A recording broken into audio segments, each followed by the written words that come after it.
Tujuan penyusunan Alkitab.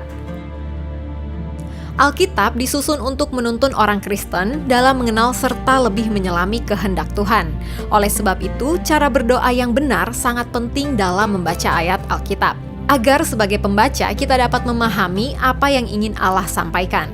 Untuk inilah penyusunan Alkitab memakan waktu yang panjang supaya kita dapat menelaah kehendak Allah sepenuhnya dan dapat memberikan pandangan yang tepat akan apa yang Allah firmankan.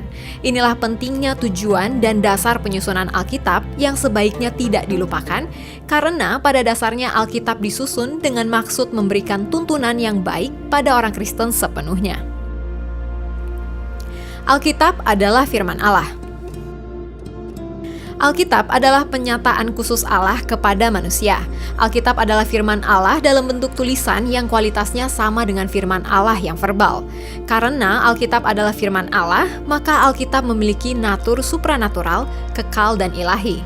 Dalam proses mewujudkan firman yang kekal ini, Allah memilih cara yang natural atau alamiah. Prosesnya dengan cara memilih manusia sebagai penulis firman-Nya.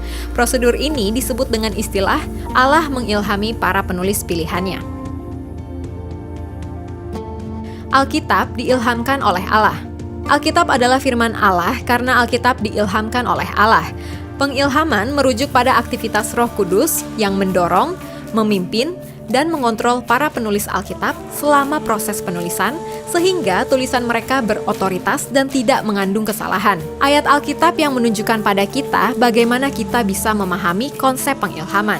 Terdapat dalam 2 Timotius 3 ayat 16, segala tulisan yang diilhamkan Allah memang bermanfaat untuk mengajar, untuk menyatakan kesalahan, untuk memperbaiki kelakuan, dan untuk mendidik orang dalam kebenaran.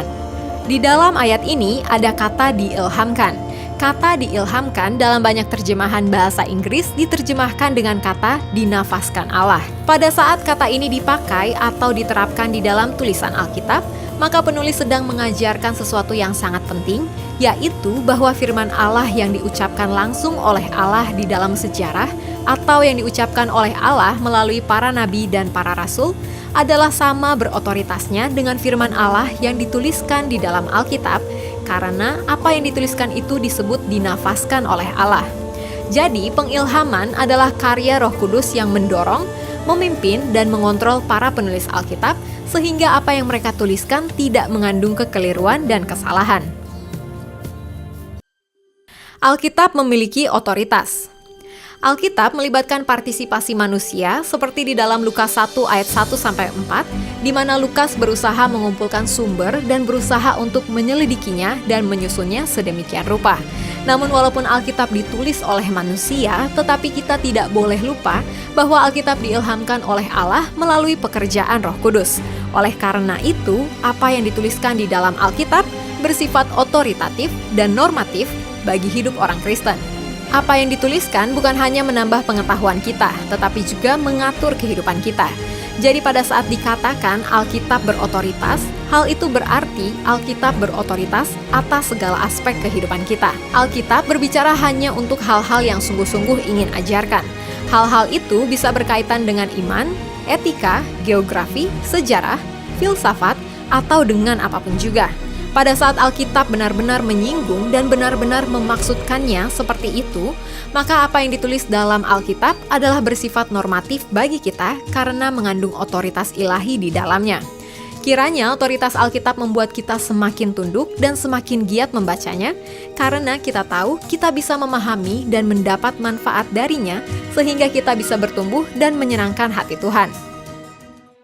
Alkitab memiliki kejelasan. Apa maksud dari pernyataan Alkitab mengandung kejelasan?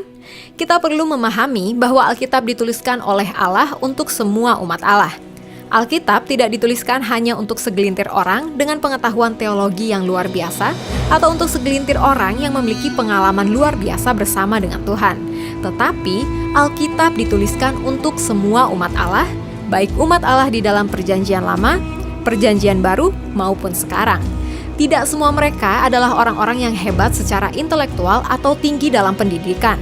Tetapi Alkitab ditulis sebagai sebuah kejelasan bagi semua orang. Alkitab memiliki karakteristik jelas karena memang dimaksudkan untuk semua umat Allah. Alkitab bisa saja menjadi bahan perenungan dan bahan studi yang sangat mendalam sampai orang yang paling pintar sekalipun tidak bisa memahaminya. Tetapi Alkitab sekaligus juga bisa menjadi bahan bacaan yang begitu sederhana sehingga orang-orang biasa pun bisa membaca dan mendapat manfaat dari Alkitab.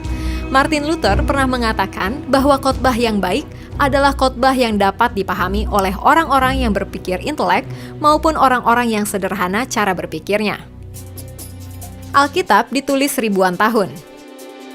Rentang waktu penulisan kitab-kitab yang kita kenal dalam Alkitab kita saat ini memakan waktu sekitar 1.500 tahun dari tahun 1400 sebelum Masehi sampai tahun 100 Masehi. Bahkan proses pembentukannya menjadi Alkitab seperti yang kita kenal saat ini membutuhkan waktu sekitar 1.800 tahun. Jika bukan karena kuasa Allah yang bekerja, maka mustahil terjadi pembentukan Alkitab yang membutuhkan waktu hampir 2000 tahun lamanya. Dan luar biasanya lagi, meski proses penulisan kitab-kitab itu terbentang dalam ribuan tahun, namun jika kita membaca secara teliti keseluruhan Alkitab, maka terlihat sangat jelas tentang kisah kasih Allah kepada manusia yang saling bertautan dari satu kitab ke kitab lainnya. Dengan mengetahui proses pembentukan Alkitab ini, menolong kita untuk tidak mudah digoyahkan dengan pendapat yang mengatakan bahwa kitab orang Kristen yang ada saat ini telah diselewengkan. Efesus 4 ayat 14, sehingga kita bukan lagi anak-anak yang diombang-ambingkan oleh rupa-rupa angin pengajaran, oleh permainan palsu manusia dalam kelicikan mereka yang menyesatkan. Nah, masih ada lagi fakta Alkitab lainnya mengenai sejarah terbentuknya Alkitab kita. Kalau kamu mau tim jawaban membahas seri selanjutnya, komen sejarah Alkitab sekarang.